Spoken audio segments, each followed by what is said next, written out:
Everyone, dream judiciary case channel पर आप सभी लोगों का एक बार फिर से स्वागत है। जैसा कि मैंने आपको बताया था, हम शुरू कर रहे हैं लीगल अपडेट की एक नई सीरीज, जिसमें मैं अगला केस लेकर आई हूँ। पंजाब एंड हरियाणा का ये हाईकोर्ट का ये जजमेंट है, जिसमें आप थंबनेल में देख रहे हैं, पुलिस हिरासत में दिए गए बयान स्वीकार्य नहीं होंगे। जैसा कि दोस्तों आप लोग पिक्चर या फिर सीरियल्स में भी देखते हो, काफी बार की जो पुलिस है, उनकी कस्टडी में अगर कोई भी जो कन्फेशन कभी कभी डरा धमका कर या फिर मारकूट के जरिए भी ले लिए जाते हैं। जैसे कि हाल ही में एक पिक्चर थी दृश्यम 2, जिसमें हीरो जो रहता है वो पहले पुलिस कस्टडी में कुछ और कन्फेस करता है और जो बाद में जजेस के सामने जाता है तो वहां पर वो कुछ और कन्फेशन देता है। तो इसी कॉन्सेप्ट को आप याद रखिएगा, इसी कॉन्सेप्ट के जरिए हम पूरा केस समझने वाले हैं। तो केस है Navdeep and another versus state of Punjab का ये केस है। इस केस की स्टोरी को हम समझते हैं दोस्तों। तो यहाँ पर पुलिस ऑफिसर को सीक्रेटली इंफॉर्मेशन मिलती है कि जो स्विफ्ट डिजायर कार है, इसकी नंबर प्लेट मिसिंग है। यहाँ पर आप देख सकते हो दोस्तों, इसकी जो नंबर कार है वो मिसिंग है। तो इसी के मतलब यही इंफॉर्मेशन इनको मिलती है, बाद में किसी के द्वारा ये छीन ली जाती है। जो गुरप्रीत सिंह है उसके द्वारा ये कार, उसके वो जो अपने घर जा रहा था, अपने घर जा रहा था, तो बीच में जैसे कि गुरप्रीत सिंह है, ये अपनी कार से अपने घर जा रहा था, तो बीच में से 4 नौजवान मिलते हैं गन्स के साथ में, और इसे डरा धमका कर इसे ये जो स्विफ्ट डिजायर की कार है वो छीन ली जाती है। ये एफआईआर में रजिस्टर होती है। गुरप्रीत सिंह ने ये जो एफआईआर का रजिस्ट्रेशन करवाता है। तो जो पुलिस है उसकी ये सेक्शन 395 ऑफ आईपीसी और सेक्शन 25 ऑफ आर्म्स एक्ट के तहत इस एफआईआर को रजिस्टर कर लेती है। तो जो दोस्तों सेक्शन 395 है वो बात करती है, आईपीसी की जो 395 सेक्शन है वो बात करते हैं डकैती के पनिशमेंट की, और यहाँ पर सेक्शन 25 ऑफ आर्म्स एक्ट है वो बात करता है किसी के पास भी अगर कोई इलीगल तरीके से हथियार पाए जाते हैं तो उसकी जो पनिशमेंट है वो सेक्शन 25 में दी गई है। तो इसी के तहत ये पूरा जो केस है वो रजिस्टर होता है, एफआईआर रजिस्टर होती है।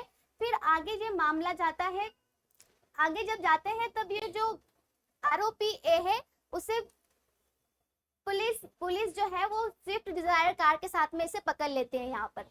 तो यहाँ पर जब इसे पकड़ने के बाद ये पुलिस कस्टडी में ये कन्फेशन करता है कि जो इसको ये जो स्विफ्ट डिजायर कार है, ए को इस बी पर्सन ने दी थी, जो कि उसने उससे चलाने के लिए ली थी। यहाँ पर ये जो ए है ये कन्फेशन देता है पुलिस कस्टडी में। ये इसी को लेकर ये केस बढ़ता है ट्रायल कोर्ट की ओर।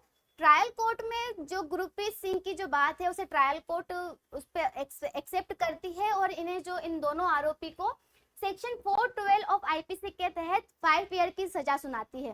जो सेक्शन 412 है आईपीसी का, उसमें ये बताया गया है कि जो भी कोई भी चोरी की चीज डकैती के दौरान ले ली जाती है तो उसको यहाँ पर 412 में डिफाइन किया गया है। तो इसी के तहत इनको 5 साल की सजा हो जाती है। फिर ये जो बढ़ते हैं आरोपी जाते हैं Punjab and Haryana high court में। यहाँ पर ये केस चलता है आता है। यहाँ पर गुरप्रीत सिंह जो पंजाब हरियाणा हाई कोर्ट का जो पहला पॉइंट रहता है दोस्तों, वो यही रहता है कि जो अकॉर्डिंग टू गुरप्रीत सिंह, इसने उसे कहानी में ये बताया था कि इसके पास 4 लोग आए, गन लेकर आए, और इससे जो इसकी कार है वो छीन कर ले गए। तो दोस्तों जो हाई कोर्ट ने सबसे पहले सवाल यही उठाया कि आखिर ये जो सेक्शन 412 है आईपीसी का, वो बात करता है डकैती के बारे में। तो डकैती में जो एसेंशियल कंटेंट है उसमें ये जरूरी है कि वहां पर 5 लोगों का होना जरूरी है, लेकिन यहाँ गुरप्रीत सिंह बताता है कि इसके पास 4 लोग आते हैं और 4 लोग ये छीन कर ले जाते हैं। तो पहली बात तो ये जो केस है वो सेक्शन 412 के अंदर आता ही नहीं है।